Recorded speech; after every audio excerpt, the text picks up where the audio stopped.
बिस्मिल्लाहिर्रहमानिर्रहीम। अस्सलामु अलैकुम। आप देख रहे हैं HSC होम यूट्यूब चैनल। मैं हूं अफजल हनीफ़। आज फिर एक बार हम आरामको के स्टैंडर्ड को स्टडी करेंगे। आरामको के स्टैंडर्ड क्या हैं, आरामको के स्टैंडर्ड को हमने किस तरह पढ़ना है, सेफ़्टी जो कंस्ट्रक्शन सेफ़्टी मैनुअल है उसको हमने स्टडी करना है, सेफ़्टी ऑफिसर और सेफ़्टी सुपरवाइज़र जो हैं वो किस तरह इसको पढ़ के अप्रूवल हासिल कर सकते हैं। हमने लेक्चर 1 में डिटेल्स के साथ पढ़ा था कि आरामको क्या है, CSM क्या है, और मैं उम्मीद करता हूं कि आपने लेक्चर 1 देखा होगा। और ये जितनी भी वीडियोस अपलोड कर रहा हूं मैं, जितने भी लेक्चर हैं, ये लेक्चर आपको एक दूसरे के साथ लिंक रखते हैं। अगर आपने एक भी लेक्चर मिस किया तो आपको तमाम स्टैंडर्ड, तमाम बातें जो हैं वो समझ में नहीं आएंगी। इसलिए आप लोगों ने तमाम वीडियोस देखनी है ताकि आप लोगों को सही अंडरस्टैंडिंग हो सके। कोई भी बात स्किप हो गई तो आपको सही तरीके से उसकी प्रॉपर उसका नॉलेज नहीं मिलेगा। तो थोड़ा सा हम इसलिए रीकैप कर लेते हैं कि हमने लेक्चर 1 में क्या पढ़ा था। लेक्चर 1 में हमने कौन कौन सी डिटेल्स, कौन कौन से लेसन पढ़े थे, कौन कौन से टॉपिक पढ़े थे। फिर उसके बाद हम आते हैं लेक्चर 2 की तरफ। तो हमने लेक्चर 1 में सबसे पहले पढ़ा था आरामको का इंट्रोडक्शन, कि आरामको क्या चीज़ है, आरामको ने अपना काम कब से स्टार्ट किया, आरामको का नाम क्या था, आरामको को किसने बनाया, आरामको कहाँ से स्टार्ट हुई, हमारा जो पहला वेल था वो कहाँ बना, प्रॉस्पेरिटी वेल जिसका नाम था, और वो कौन सी कंपनी थी, कहाँ से, कौन से कंट्री से आए थे वो लोग जिन्होंने आके यहाँ पे सर्वे किया, और कितने साल तक लगातार उन्होंने सर्वे किया और इतने सालों के बाद, और कितने सालों के बाद उनको जाके वहाँ पे कामयाबी हासिल हुई। तो उन्होंने फिर अपना वो फर्स्ट वेल जो बनाया था वो प्रॉस्पेरिटी वेल के नाम से उन्होंने वहाँ से रिगिंग शुरू की, और उसके बाद फिर वो रिग लगाने के बाद फिर उन्होंने वहाँ से ऑयल निकालना शुरू किया। तो हमने आरामको के इंट्रोडक्शन में ये सारी चीज़ें पढ़ी थी। उसके बाद हमने पढ़ा था कंस्ट्रक्शन सेफ्टी मैनुअल क्या चीज़ है, कंस्ट्रक्शन सेफ्टी मैनुअल किसने बनाया था, कंस्ट्रक्शन सेफ्टी मैनुअल में हमें कौन कौन से स्टैंडर्ड मिलते हैं, हमें ये स्टैंडर्ड कहाँ से मिलते हैं, इनकी इम्पोर्टेंस क्या है, और सबसे मेन चीज़ जो थी इसके पार्ट्स कितने हैं, और इन पार्ट्स के अंदर फिर अलग से सेक्शन है, वो कितने सेक्शन पढ़े थे हमने सारे, कौन कौन सा सेक्शन कौन से पार्ट में आता है, कौन से वॉल्यूम में आता है। तो कंस्ट्रक्शन सेफ्टी मैनुअल जो था उसकी हमने एक थोड़ी सी उसका इनिशियल इंट्रोडक्शन किया था। तो उसमें हमने वॉल्यूम 1 में पढ़ा था CSAR वॉल्यूम 1 था, कॉन्ट्रैक्टर सेफ्टी एडमिनिस्ट्रेटिव रिक्वायरमेंट, और वॉल्यूम 2 था work site safety manual WSSM।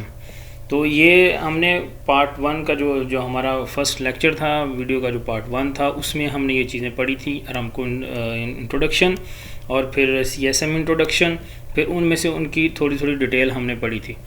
तो आज हम लेक्चर 2 में पढ़ेंगे इंशाल्लाह कि CSM जर्नल इन्फॉर्मेशन, कि जो CSM की जर्नल इन्फॉर्मेशन है या जो जर्नल रूल्स हैं, कोई भी बुक्स के जो जर्नल रूल्स होते हैं या जो जर्नल्स इंफॉर्मेशन होती है उसके हवाले से हम पढ़ेंगे आज। और दूसरा जो मोस्ट इम्पॉर्टेंट चीज़ है वो है जर्नल इंस्ट्रक्शंस, कि जर्नल इंस्ट्रक्शंस क्या चीज़ हैं। ये बहुत ही ज़्यादा इम्पॉर्टेंट है क्योंकि यही एक्चुअल में असल स्टैंडर्ड हैं। जो आरामको के जितने भी आरामको की साइट्स हैं, उन तमाम साइट्स पे जो रूल्स और रेगुलेशन बनते हैं या जो फॉलोअप किया जाता है जिनका, या जिनको इम्प्लीमेंटेशन में लाया जाता है, वो मेन और एक्चुअल यही जनरल इंस्ट्रक्शंस हैं जो सही एक्चुअल में हम जिनको कहते हैं कि ये आरामको के रूल्स हैं। उसके बाद हम पढ़ेंगे कुछ एक्रोनिम्स हैं, एब्रीविएशंस जो कि बहुत ज़्यादा आपको CSM में मिलेंगी। ये एब्रीविएशन जो हैं, ये CSM का जो मैनुअल है, जो CSM है यानी मैनुअल है, जो बुक है, उसमें जितनी भी थ्योरी है उसमें ये एब्रीविएशंस यूज़ होंगी। इसलिए एब्रीविएशंस आप लोगों को याद भी करनी है, आपके सीन में रहनी चाहिए। कोई भी थ्योरी पढ़ते हुए आप लोगों को अगर कोई एब्रीविएशन, कोई शॉर्ट फॉर्म लिखी आ रहे हैं तो आपको पता हो कि इसका फुल फॉर्म क्या है। और ये जो एग्ज़ाम होता है सेफ्टी ऑफिसर और सेफ्टी सुपरवाइज़र का, उसमें बाकायदा 10 नंबर का एक कॉलम होता है जिसमें 10 एब्रीविएशन दिए गए होते हैं। उनको आपस में मैच करना होता है कि किस एब्रीविएशन का क्या क्या फुल फॉर्म है। उसके बाद हम पढ़ेंगे नंबर 4 पे emergency reporting and procedure, response emergency reporting and response emergency, जिसमें हम डिटेल में जो पढ़ेंगे वो है रिस्पांस प्लान, ERP जिसको बोलते हैं, एमरजेंसी रिपोर्टिंग किस तरह करनी है उसका जो प्रोसीजर है वो पढ़ेंगे, और उसके बाद पढ़ेंगे एमरजेंसी रिस्पांस, और जो हमने रिस्पांस करना है वो कैसे करना है एमरजेंसी की सूरत में, और उसके बाद पढ़ेंगे incident reporting and investigation procedure कि इंसिडेंट रिपोर्टिंग कैसे करनी है, क्या होती है और उसकी टाइम लिमिट क्या है, और फिर उसको इन्वेस्टिगेट कैसे किया जाता है, उसका जो इन्वेस्टिगेशन का प्रोसीजर है वो पढ़ेंगे। साइट सुपरवाइज़र रिस्पॉन्सिबिलिटीज़ के जो साइट सुपरवाइज़र होता है उसकी क्या क्या रिस्पॉन्सिबिलिटी हैं वो इसके आज हमारा जो आज का लेक्चर है उसमें ये सारी चीज़ें हम 1 बाय 1 करके स्टडी करते हैं। सबसे पहले है जनरल इंस्ट्रक्शंस। मैंने आपको पहले भी बताया कि जनरल इंस्ट्रक्शंस जो हैं ये अरामको में जो जितने भी रूल्स हैं, जितनी भी चीज़ें हैं, जितने भी हम रूल्स रेगुलेशन को इम्प्लीमेंट करते हैं साइट के ऊपर, वो सारे रूल्स इन्हीं ये जो जनरल इंस्ट्रक्शंस हैं इन्हीं में मौजूद हैं, और इन्हीं को PMT भी इन्हीं को फॉलोअप करती है, LPD भी इन्हीं को फॉलोअप करती है, और हमको भी इन्हीं को फॉलोअप करना पड़ता है, और इसी के इम्प्लीमेंटेशन से ही हमारी साइट के ऊपर हमारी जो साइट है, वर्क साइट है, वो सेफ़ रह सकती है, और ये ही एक्चुअल में रूल्स एंड रेगुलेशंस हैं। यहाँ पे आपको मैं थोड़ा सा बता देता हूँ कि ये GI यानी जर्नल इंस्ट्रक्शन, GI का मतलब है जर्नल इंस्ट्रक्शन नंबर 2.100, जो अरामको की जर्नल इंस्ट्रक्शन 2.100 है, ये है वर्क परमिट सिस्टम की। अब वर्क परमिट सिस्टम की जो ये जर्नल इंस्ट्रक्शन है इसमें क्या है, इसमें परमिट के रिलेटेड ऑल द डिटेल्स, जितनी भी डिटेल्स है, परमिट कौन लेगा, कोई किस तरह इशूअर जो है वो इशू करेगा, उसमें कौन कौन सी किस किस की क्या क्या रिस्पॉन्सिबिलिटीज़ हैं, वो थोड़ा इसका मैं आपको जनरल इंस्ट्रक्शन की एक लहदा से अभी थोड़ी सी डिटेल बताता हूँ आपको। जैसे कि ये देखें, ये है जनरल इंस्ट्रक्शन नंबर 2.100। यहाँ पे आप लोगों को लिखा नज़र आ रहा है इसका नंबर, ये अप्रूव्ड है, इशू डेट है उसकी, रिप्लेस है, फिर अप्रूवल है, ये पेज नंबर 1 to 25 इसके पेज नंबर है। जनरल इंस्ट्रक्शन मैनुअल, तो इसको बनाया इशूइंग ऑर्गेनाइजेशन जो है वो है लॉस प्रिवेंशन डिपार्टमेंट यानी LPD जिसको हम बोलते हैं, सब्जेक्ट वर्क परमिट सिस्टम। अब इसमें तमाम डिटेल रहती है, जो वर्क परमिट सिस्टम है, जितना भी परमिट के साथ रिलेटेड पूरा सिस्टम है वो सारी डिटेल इसमें है। जैसे कि इधर देखें उसका ये पर्पज़ क्या है, इस तमाम जनरल इंस्ट्रक्शन का स्कोप क्या है, ये रेफरेंसेस क्या हैं, कहाँ से रेफरेंस किस सोर्स से उन्होंने लेके तो इसको बनाया, इस इंस्ट्रक्शन को बनाया। फिर उसके बाद डेफिनेशंस हैं, इसमें कुछ रिस्पॉन्सिबिलिटीज़ हैं, मतलब कौन कौन सी रिस्पॉन्सिबिलिटी किस की क्या क्या रिस्पॉन्सिबिलिटी है, जैसे कि ईश्वर की क्या रिस्पॉन्सिबिलिटी है, रिसीवर की क्या रिस्पॉन्सिबिलिटीज़ हैं।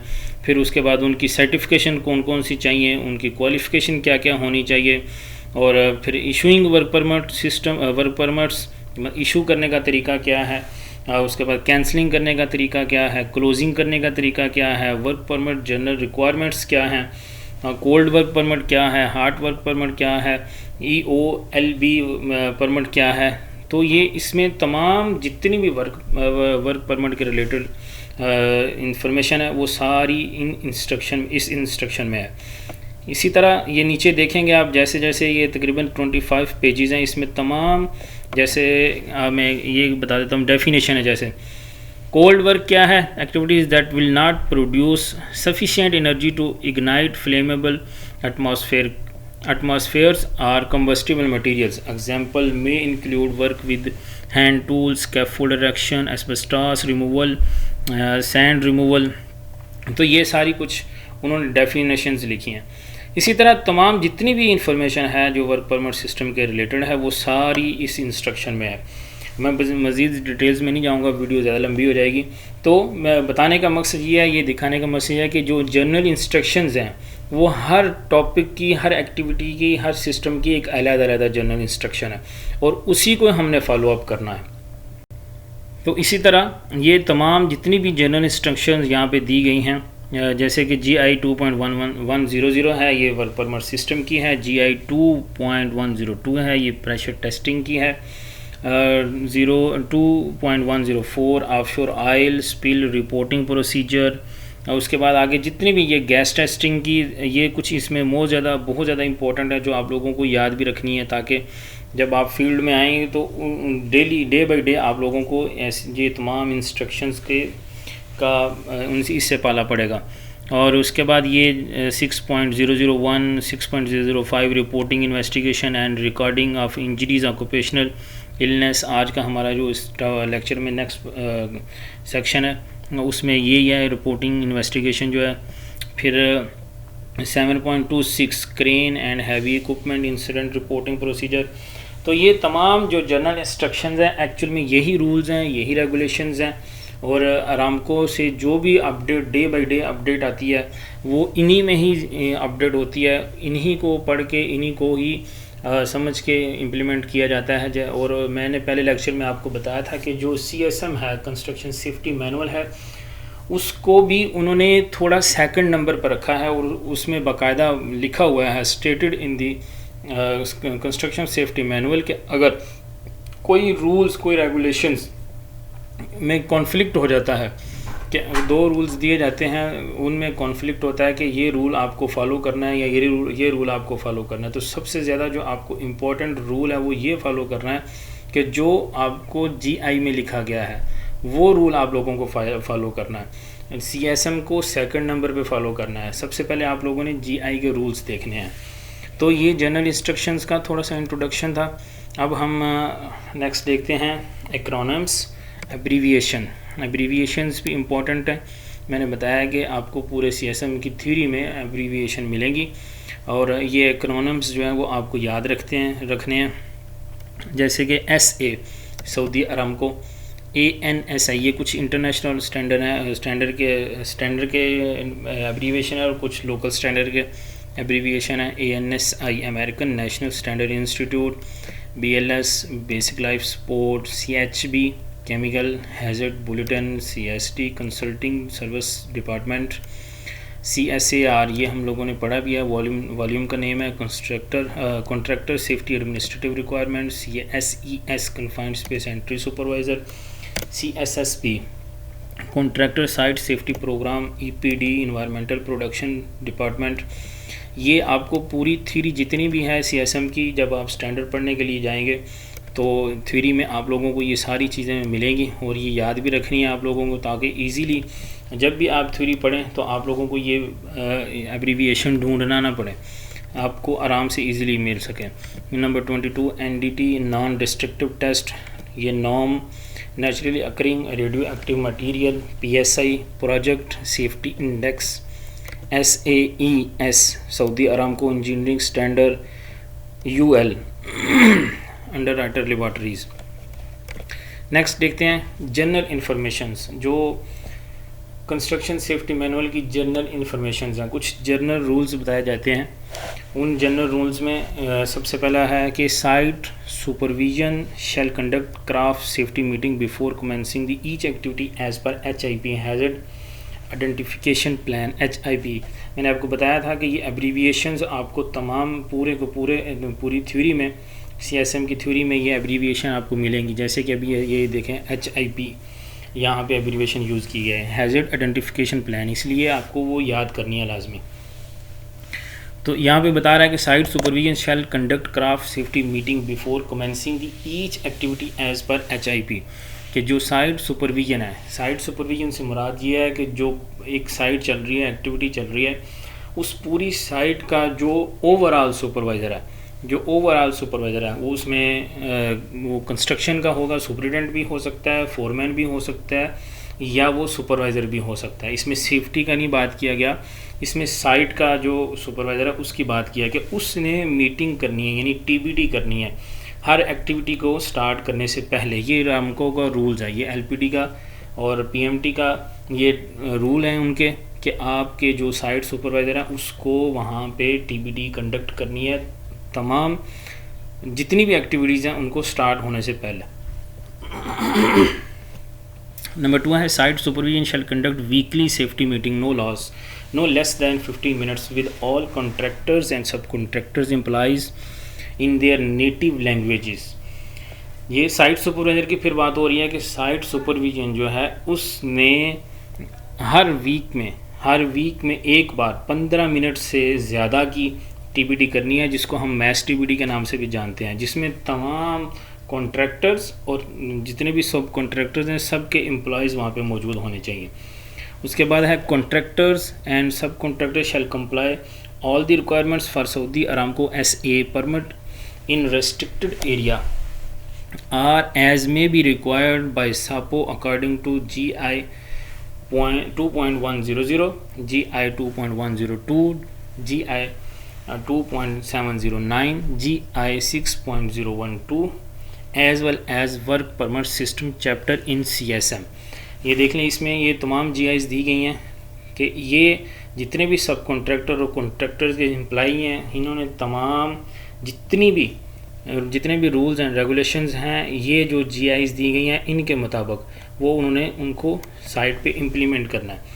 और उसके अलावा फिर वर्क परमिट सिस्टम का जो जितने भी एक चैप्टर है उसमें CSM में जितनी भी थ्योरी है उसको भी पढ़ना है और उसको भी साइट पे लागू करना है। उसके बाद है JSL, ये एब्रीविएशन यूज़ होगी यहाँ पे, ये job site safety log book.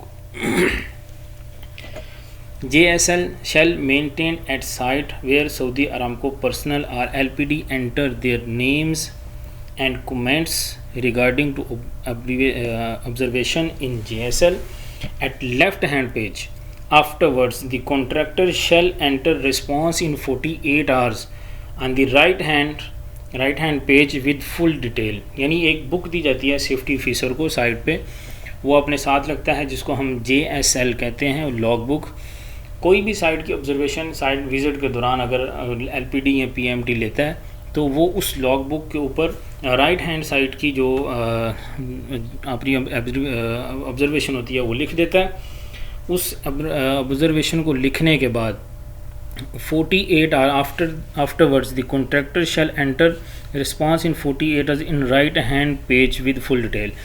जो PMT या कोई भी अरामको का बंदा या जो LPD है वो अपनी ऑब्जर्वेशन जो है वो लेफ़्ट साइड पे लिख देता है लेफ़्ट पेज के ऊपर, और उसी के सामने वो उसका नंबर लगा के सीरियल नंबर लगा के सामने आप लोगों ने उसका क्लोजर लिखना होता है कि अगर कोई ऑब्जर्वेशन निकला ही है वहाँ पे पूरा हाउसकीपिंग है तो आपने वो पूरा हाउसकीपिंग को सही तरीके से वहाँ पे क्लीन करवा के उसकी पिक्चर अपने पास रख के तो दूसरी साइड पे आपने 48 आवर्स के अंदर उसका क्लोजर लिखना है, और साथ में साइन सिग्नेचर भी होंगे, किसने किया, कौन सा फोरमैन था, कौन सा सुपरवाइज़र था कि जिसने ये हाउसकीपिंग किया और ये ऑब्जर्वेशन क्लोज किया। उसके बाद कॉन्ट्रैक्टर्स एंड सब contractors personnel shall not work for excessive hour. ये एक स्टैंडर्ड है, ये बहुत इंपॉर्टेंट है, ये एग्ज़ाम में भी आता है। कॉन्ट्रैक्टर एंड सब contractors personnel shall not work for excessive hours maximum 12 hours a day. कि जो अरामको का रूल है कि जो वर्कर्स हैं वो सिर्फ 12 घंटे काम कर सकते हैं, इसके ज़्यादा वो 12 घंटे के ज़्यादा से वो काम नहीं कर सकते। Except as may be requested by SAPO in an emergency or unforeseen circumstances etc. up to 16 hours a day from portal to portal। ये बाकायदा एक क्वेश्चन है जो सेफ्टी ऑफिसर या सेफ्टी सुपरवाइज़र के एग्ज़ाम में भी आता है रिटर्न, कि जो कॉन्ट्रैक्टर या सब कॉन्ट्रैक्टर जितने भी एम्प्लॉइज़ हैं वो कितने घंटे काम कर सकते हैं नॉर्मली, तो वो 12 घंटे काम कर सकते हैं नॉर्मली। लेकिन अगर कोई एमरजेंसी आ गई है या अगर कुछ परमिशन मिल गई है अरामको की तरफ से, जो PMT की तरफ से कि हमको ये काम अर्जेंट चाहिए, तो उस सूरत में भी वो सिर्फ 16 घंटे काम करेंगे। वो भी 16 घंटे उनके किस तरह काउंट किए जाएंगे, पोर्टल टू पोर्टल का मुराद ये है कि वो घर से लेके जो वापस घर आने तक का उनका टाइम है वो 16 घंटे होना चाहिए। जैसे कि वो घर से निकले सुबह 4 बजे निकले, वो 4 बजे सुबह घर से निकले तो शाम को 4 बजे तक उनके 12 घंटे कंप्लीट हो जाएंगे। तो शाम को 4 घंटे के बाद फिर 4 बजे तक यानी 4 घंटे और मज़ीद यानी 8 घंटे, 12 घंटे प्लस 4 घंटे 16 घंटे। शाम को 8 बजे से पहले उनको घर में होना है। पोर्टल टू पोर्टल वो 16 घंटे काम कर सकते हैं, और ये आपने स्टैंडर्ड याद भी रखना है। उसके बाद है with in 15 days of contract execution contractor shall submit 3 copies of CSSP, HIP and all other plans, layout plans, camp plans, traffic plans। ये एडमिनिस्ट्रेटिव की रिक्वायरमेंट है। ये एडमिनिस्ट्रेशन वाले जो हैं ये जो अपने डॉक्यूमेंट जमा करवाते हैं वहाँ पे एग्जीक्यूशन होने से पहले, जब भी आपका कोई भी कॉन्ट्रैक्ट एग्जीक्यूट होता है तो उससे पहले कुछ आपको डॉक्यूमेंट जो हैं वो PMT या आरामको को जमा करना पड़ते हैं अप्रूवल के लिए। तो वो कह रहा है कि वो 15 दिनों के अंदर अंदर वो आरामको के पास डॉक्यूमेंट जाने चाहिए ताकि वो रिव्यूज़ करें। आफ्टर फाइनल अप्रूवल कॉन्ट्रैक्टर शैल मेंटेन कॉपीज़ एट साइट। वो फिर उनको फाइनल अप्रूवल मिलती है। वो फाइनल अप्रूवल के बाद उनकी कॉपीज़ जो हैं वो साइट पे भी उन्होंने मेंटेन रखनी है। जैसे कि HIP है या CSSP है, ये इसकी अप्रूवल मिलती है तो ये CSSP और HIP साइट पे भी मौजूद होता है हर वक्त। उसके आगे हमारा टॉपिक है जी emergency reporting and response. Most important topic है ये भी कि सबसे ज़्यादा आप लोगों को इन्हीं चीज़ों का डे बाय डे बताया जाता है TBTs में कि एमरजेंसी क्या होती है, उसको रिस्पांस कैसे करना है, प्लान क्या होता है, आपको कहाँ एमरजेंसी की सूरत में कहाँ जाके ठहरना है, रोल कॉल क्या चीज़ है, हेड काउंट जिसको कहते हैं वो क्या चीज़ है, फिर असेंबली एरिया क्या है। ये सारी चीज़ें ये एमरजेंसी प्रोसीजर्स में आती हैं। तो आज हम पढ़ेंगे Emergency Response Plan ERP। All employees must be familiar with the followings: Specific Facility Emergency Response Plan। तो जो Emergency Response Plan है वो स्पेसिफिक भी हो सकता है और ओवरऑल भी हो सकता है। स्पेसिफिक मतलब अगर एक ही साइट चल रही है छोटी सी, या एक ही बिल्डिंग है या प्लांट का एक ही हिस्सा है, तो सिर्फ उसके लिए आपको प्लान चाहिए। या फिर ऐसा भी हो सकता है कि ओवरऑल प्लान भी बनाया जा सकता है। फिर उसमें कहता है जी स्पेसिफिक रोल्स एंड रिस्पॉन्सिबिलिटीज़। जो भी वहाँ पे एम्प्लॉइज़ हैं उनको उनकी रिस्पॉन्सिबिलिटीज़ जो हैं वो बताई जाएं और वो स्पेसिफिक हों और एक ही बंदे की एक ही रिस्पॉन्सिबिलिटी होनी चाहिए। उसके बाद locations where sources are available. हर बंदे को जो प्लान है उस प्लान में ये चीज़ें मौजूद होनी चाहिए। जैसे कि locations where sources are available, कि जो भी सोर्सेज दिए गए हैं साइट पे उनकी लोकेशन क्या है। जैसे कि आई शावर होता है प्लांट में, वो हर बंदे को पता होना चाहिए, प्लान में लिखा होना चाहिए कि ये आई शावर फ़लाँ पॉइंट पर मौजूद है, ताकि वो प्लान जब डिस्ट्रीब्यूट किया जाए, जब लोगों को उस प्लान की अवेयरनेस दी जाए तो उनको पता हो कि प्लान में ये लिखा था कि असेंबली एरिया इस जगह पे था, जो आई शावर था वो इस जगह पे था। अगर किसी को कोई आई बर्न हो जाती है, कोई केमिकल पड़ जाता है आँखों में, वो फ़ौरन उसी जगह पे जाके तो वो अपनी आइज़ को वॉश कर सकता है। Facilities audio and visual alarms. अगर कोई एमरजेंसी होती है तो हर बंदे को ये उस प्लान में लिखा होना चाहिए कि कौन कौन सी फैसिलिटी जो ऑडियो एंड विजुअल है। ऑडियो मतलब अलार्म जो होते हैं, अलार्म से मुराद जब आप आवाज़ सुनते हैं, कोई भी हॉर्न बजता है तो वो आपका ऑडियो है। विजुअल से मुराद कि वहाँ पे आप लोगों को लाइट्स भी दी गई होती हैं, कि जैसे अगर आप नाइट में हैं तो वो जो लाइट्स हैं वो ब्लिंक करेंगी तो आपको पता चल जाएगा। रेड, ब्लू और एम्बर लाइट होती हैं जो ये भी बताती हैं कि कौन सी एमरजेंसी हुई है, जैसे कोई गैस रिलीज़ की एमरजेंसी हो गई है या फायर की एमरजेंसी हो गई है, तो वो भी फैसिलिटीज़ उसमें बताई जाती हैं। एवैक्यूएशन रूट बताया जाता है, प्रोसीजर बताया जाता है कि एवैक्यूएशन रूट क्या है और उसका प्रोसीजर क्या है। Assembly areas and shelters, assembly areas कहाँ पे हैं, शेल्टर कहाँ पे हैं, वो सब जो ERP है, जो प्लान है आपका, उसमें बताया जाता है। एमरजेंसी रिपोर्टिंग क्या चीज़ है कि अगर हम पहले हमने पढ़ा है प्लान, कि प्लान बनाते हैं जब तो प्लान में क्या क्या चीज़ें होनी चाहिए। अब वो कह रहा है कि एमरजेंसी रिपोर्टिंग क्या है, कि अगर एमरजेंसी हो गई है तो आप लोगों ने रिपोर्ट कैसे करना है। When reporting an emergency give necessary information such as. ये आरामको के रूल्स हैं, आरामको का प्रोसीजर है कि आपने इसको फॉलो करना है कि अगर कोई एमरजेंसी हो गई है तो आपने उस एमरजेंसी को, जैसे कोई फायर हो गई है, एक्सप्लोजन हो गया, गैस रिलीज़ हो गई है, तो आप लोगों ने उसको कैसे इन्फॉर्म करना है, फ़ोन कॉल कैसे करनी है, या अपने सुपरवाइज़र को कैसे इन्फॉर्म करना है, या आपने डायरेक्ट आरामको को कैसे इन्फॉर्म करना है। तो first of all tell your name. जब आपने कॉल किया तो अपना नाम बताएं। फिर उसके बाद डिस्क्राइब एग्जैक्ट लोकेशन, आप किस लोकेशन पे खड़े हैं वो लोकेशन बताएं। पहले अपना नाम बताएं, फिर आप अपनी लोकेशन बताएं, किस लोकेशन पे खड़े हैं। फिर explain the type of emergency and services needed, कि आप उस जो भी वहाँ पे इमरजेंसी हुई है वो सबसे पहले बताएंगे कि किस तरह की इमरजेंसी हुई है, मतलब जैसे फायर हुई है या गैस रिलीज़ हुई है या कोई बंदा गिर गया है, एंड सर्विसेज नीडेड, और फिर उसके अगेंस्ट आपको कौन सी सर्विसेज चाहिए, मतलब आपको एक एम्बुलेंस चाहिए, 2 एम्बुलेंस चाहिए, या एक डॉक्टर चाहिए, 2 नर्स चाहिए, 3 चाहिए, फिर आपको वो बताना है। फिर नंबर 4 पे है इंजरी स्टेटस, कि इंजरी स्टेटस किस तरह का है, how many injured in the incident, कि कितने इंसिडेंट हुए, कितने बंदे इंजर्ड हुए हैं, कि अगर फायर हो गई है तो आपको पता होना चाहिए कि 4 बंदे जो हैं वो उनको बर्न इंजरी हुई है, तो आप उनको बताएं कि 4 बंदे हैं उनको बर्न इंजरी हुई है, तो वो उसी हिसाब से एम्बुलेंस लेके आएंगे, वो अपना अमला वो उस हिसाब से लेके आएंगे।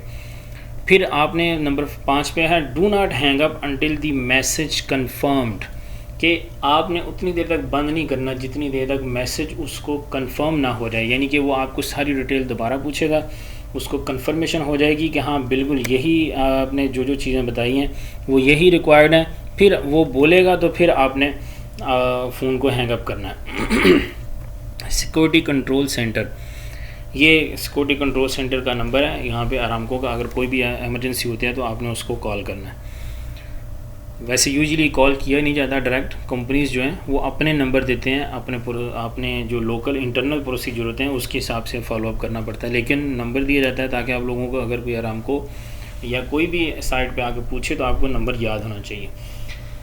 एमरजेंसी रिस्पॉन्स, अब रिस्पॉन्स देखेंगे। पहले हमने देखा कि ERP प्लान क्या होता है, फिर उसके बाद हमने देखा कि रिपोर्टिंग कैसे करना है। अब हम देखेंगे रिस्पॉन्स कैसे करना है। रिस्पॉन्स मतलब अगर आप वर्कर हैं, काम कर रहे हैं, तो आपको अलार्म सुना गया है, आपने विजुअल ऑडियो अलार्म देख लिया है, सुन लिया है, अब आपने उसको रिस्पॉन्ड करना है कि किस तरह आपका रिस्पॉन्स होना चाहिए। Following the action to be taken while an emergency, सबसे पहले आपने क्या करना है फॉर पर्सनल यानी काम करने वाले बंदे के लिए, स्टॉप ऑल वर्क इमीडिएटली, सबसे पहले आपने तमाम जितनी भी एक्टिविटीज़ हैं वो बंद करनी है।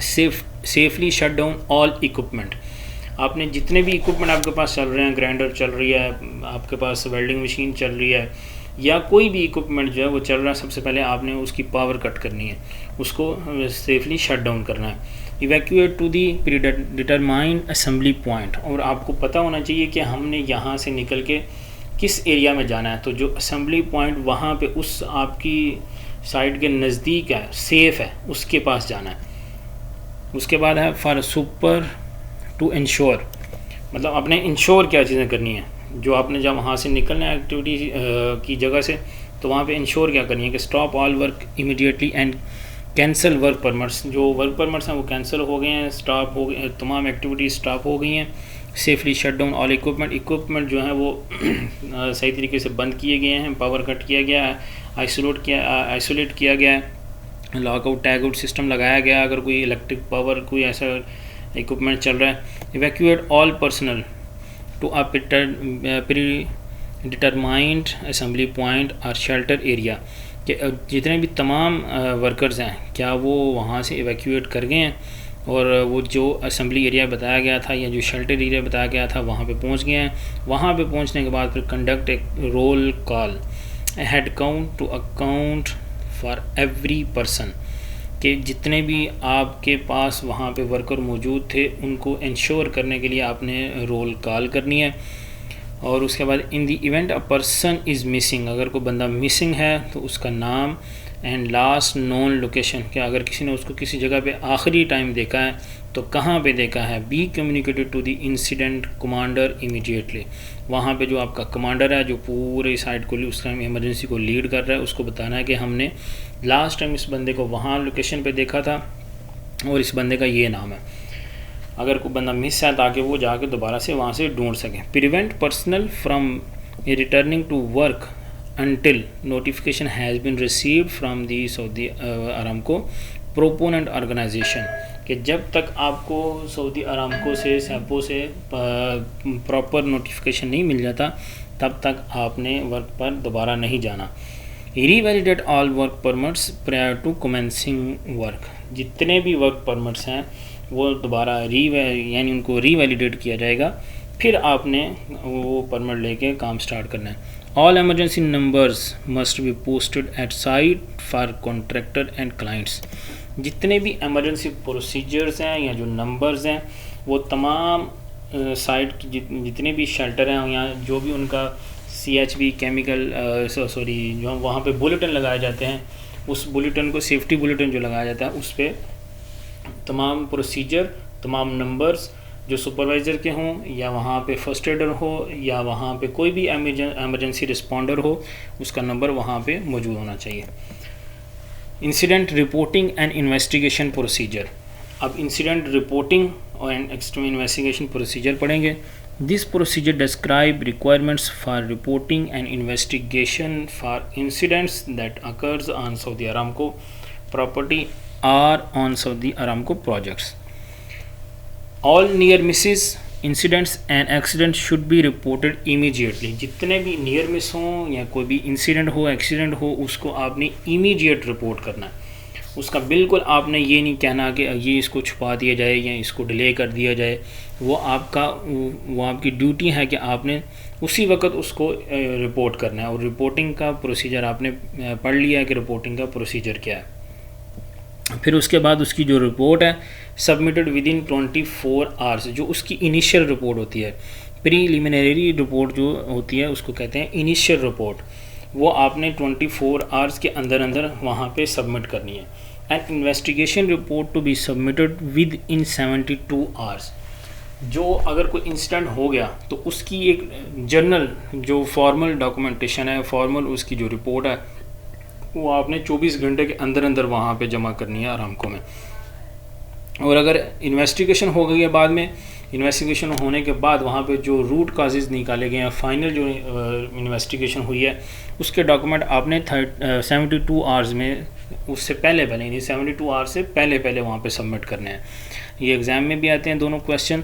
ये दोनों क्वेश्चन बहुत इंपॉर्टेंट है, एग्ज़ाम में आते हैं। इन दोनों को आपने याद रखना है कि जो इनिशियल रिपोर्ट है वो 24 आवर्स में सबमिट होनी चाहिए। जो इन्वेस्टिगेटेड है वो जो इन्वेस्टिगेशन है और इन्वेस्टिगेटेड रिपोर्ट है वो 72 आवर्स में वहाँ पे सबमिट हो। नेक्स्ट है हमारा साइट सुपरवाइज़र रिस्पॉन्सिबिलिटीज़। जो साइट का सुपरवाइज़र है उसकी क्या रिस्पॉन्सिबिलिटीज़ हैं। जो मैंने आपको पहले भी बताया कि साइट सुपरवाइज़र से मुराद जो ओवरऑल साइट का सुपरवाइज़र है, जो कंस्ट्रक्शन का फोरमैन हो सकता है, वो सुपरवाइज़र हो सकता है, सुपरिटेंडेंट हो सकता है, जो वहाँ पे पूरी एक्टिविटीज़ का अकाउंटेबल और रिस्पॉन्सिबल है। The contractor site supervision included field engineer, supervisor, foreman or equivalent position will be responsible for site according to Saudi Aramco and loss prevention policy। कि जो लॉस प्रिवेंशन LPD की जो policy है department की या Saudi Aramco की जो policy है उसके मुताबिक साइट का जो सुपरविजन है, साइट का जो सुपरवाइज़र है वो कौन हो सकता है, साइट का जो रिस्पॉन्सिबल है वो कौन हो सकता है, इंजीनियर, सुपरवाइज़र, फोरमैन और कोई भी इक्वलेंट पोजीशन का बंदा। Policy shall be visible demonstrate the priority of safety in all activities including setting a good personal example and as follow. कि जो भी वो बंदा वहाँ पे है उसको सबसे पहले तो अपनी पर्सनल जो खुद को उसने जो रिप्रेजेंट करना है वहाँ पे वो एक रोल मॉडल के तौर पे खुद को रिप्रेजेंट करे, ताकि उसको देख के दूसरे लोग भी उसकी तरह बनने की कोशिश करें। और अब नीचे वो बता रहा है कि उसको कम से कम एटलीस्ट ये जो रूल्स हैं ये फॉलो करने हैं या इसके मुताबिक वो होना चाहिए। नंबर 1 है, पहला है be qualified proficient in both verbal and written English, provide direct and effective on site supervision and be continuously present on site. सबसे पहले जो मैं इंपॉर्टेंट चीज़ यहाँ पे बता दूँ कि वो साइट पे मौजूद होना चाहिए हर वक्त। ये LPD हो या PMT हो या अरामको का विज़िट हो, वहाँ पे ये लोग सबसे पहले आके जो साइट का सुपरवाइज़र है उसका पूछते हैं कि आपका यहाँ का साइट सुपरवाइज़र कौन है। तो उसको वहाँ पे वह मौजूद रहना चाहिए। फिर उसकी क्वालिटीज़ होनी चाहिए कि वो इंग्लिश को लिख भी सके सही तरीके से, प्रोफिशिएंट तरीके से, और वो इंग्लिश बोल भी सके। उसके बाद सेकंड पॉइंट है ensure that safe execution of work while considering the safety of personal. plant equipment also as per ILO International Labour Law and SAG Saudi Arabian Government Labour Law. It is the responsibility of contractor employer to ensure safety of their employees and workers. कि ensure that safe execution of work है, उसको ये सारी चीज़ें ensure करनी है कि वो जो उसका काम है वो भी क्या सेफ़ तरीके से एग्जीक्यूट हो रहा है। फिर उसके बाद वहाँ पे जितने भी प्रॉपर्टीज़ हैं, प्लांट है, इक्विपमेंट हैं, वर्कर्स हैं, वो सारे सेफ़ हैं और जितने भी रूल्स एंड रेगुलेशंस अरामको के दिए गए हैं और वहाँ की लोकल बॉडी के जैसे के गवर्नमेंट के जो सऊदी गवर्नमेंट है उसके वो उसके मुताबिक वहाँ पे काम हो रहा है और वो जो तमाम चीज़ें हैं वो सेफ़ हैं, ये उसको साइट सुपरवाइज़र को इंश्योर करनी है। फिर उसके बाद be empowered in writing by their management to stop their own work that they deem to be unsafe and to take immediate corrective action as needed, कि उसको उसकी मैनेजमेंट से लिखा हुआ वो एम्पावर्ड हो, उसको इतनी अथॉरिटी दी गई हो कि अगर कोई काम अनसेफ हो रहा है, अगर वो देखे कि ये अनसेफ है, वो इतना क्वालिफाइड भी हो कि उसको समझ आनी चाहिए कि ये काम अनसेफ है या नहीं, तो वो उसको स्टॉप करने की अथॉरिटी भी रखता हो तो उसी वक्त उसको स्टॉप करे और उसके अगेंस्ट एक्शन लेकर उसको करेक्टिव एक्शन में लेके आए, यानी उसका करेक्टिव एक्शन ले। उसके बाद understand the safety and health requirements, जितने भी सेफ्टी के रिक्वायरमेंट्स हैं वहाँ पे उसको उसकी अंडरस्टैंडिंग होनी चाहिए, उसको पता होना चाहिए। Understand the safest method of performing each job activity in their area of responsibility, कि जितनी भी एक्टिविटीज़ हैं उन सब के जो वे ऑफ एग्जीक्यूशन है कि उसको किस तरह से आपने एग्जीक्यूट करना है और सेफ़ तरीके से करना है, वो उसको पता होना चाहिए। Provide instructions to their personnel on proper work method and procedure, जो जितने भी वहाँ पे मेथड और प्रोसीजर हैं वो अपने वर्कर्स को बताए, कम्युनिकेट करे। Coordinate with work permit receivers and issuers while obtaining the work permit, जैसे कि रिसीवर है वो साइट पे जाता है, कभी कभी ईश्वर नहीं आता या ईश्वर लेट हो जाता है, या जितनी भी उनकी आपस में डॉक्यूमेंटेशन की कम्युनिकेशन है ये उसकी रिस्पॉन्सिबिलिटी है वहाँ पे जाए और वो जाके वहाँ पे उनके साथ कम्युनिकेट करे।